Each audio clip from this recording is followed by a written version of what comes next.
Taking you all on a journey aboard the historic Durango and Silverton narrow gauge railway. This is going to be an unforgettable experience. And we do like to come back with any appendages we did leave with this morning. We also don't want people getting facefuls of poison ivy. And with that nostalgic whistle, we are off. Good. I will do a Bloody Mary. Bloody Mary.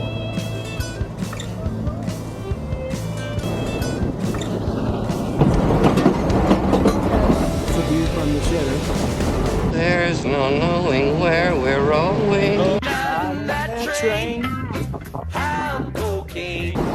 Ooh, beautiful. Silverton, Colorado. Myself.